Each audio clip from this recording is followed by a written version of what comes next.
গত ৯ August Saudi আরবের রাজধানী রিয়াদের একটি সোফা কারখানায় ভয়াবহ আগুনে প্রাণ হারান ১৬ বাংলাদেশি কর্মী। প্রথম দফায় শনাক্ত হওয়া ৯ বাংলাদেশের মরদেহ বৃহস্পতিবার বিকেল ৪টার দিকে একটি ফ্লাইটে শাহজালাল আন্তর্জাতিক বিমানবন্দরে পৌঁছায়।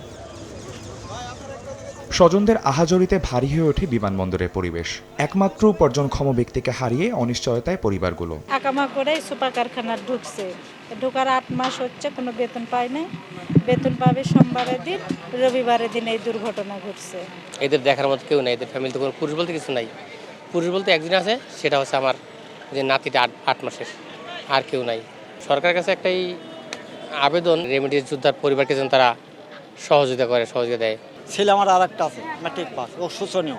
সরকার যদি ছেলেকে তার শিক্ষা অনুযায়ী একটা কর্মজীবন দেয়, এটাই আমাদের প্রত্যাশা। বিমানবন্দরে মরদেহগুলো গ্রহণ করেন প্রবাসী কল্যাণ ও বৈদেশিক কর্মসংস্থান মন্ত্রী আরিফুল হক চৌধুরী এবং পররাষ্ট্র প্রতিমন্ত্রী শামা ওবায়েদ। নিহতদের পরিবারের প্রতি তুলে দেন ৩৫,০০০ টাকার চেক। মরদেহ বাড়ি পর্যন্ত পৌঁছানোর জন্য প্রয়োজনীয় ব্যবস্থা নেওয়ার কথাও জানান প্রবাসী কল্যাণ মন্ত্রী। বাকি ৭ জনের পরিচয় শনাক্তে ডিএনএ টেস্টের জন্য স্বজনদের সঙ্গে যোগাযোগ করা হচ্ছে জানিয়ে পররাষ্ট্র প্রতিমন্ত্রী বলেন, দ্রুত বাকি মরদেহ ফিরিয়ে আনা হবে। তাদের বাড়ি পর্যন্ত পৌঁছানোর জন্য সরকারের পক্ষ থেকে আমরা অ্যাম্বুলেন্স এবং তাদের দাফন কাফনের জন্য আর্থিক সহযোগিতা দেওয়া হবে।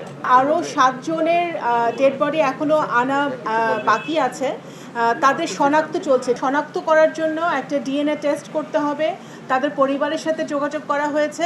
নিহতদের মধ্যে ১৩ জনের বাড়ি নওগাঁয়, 2 জনের নাটোর এবং 1 জনের রাজশাহী। আদনান তুর্য, সময় সংবাদ, ঢাকা।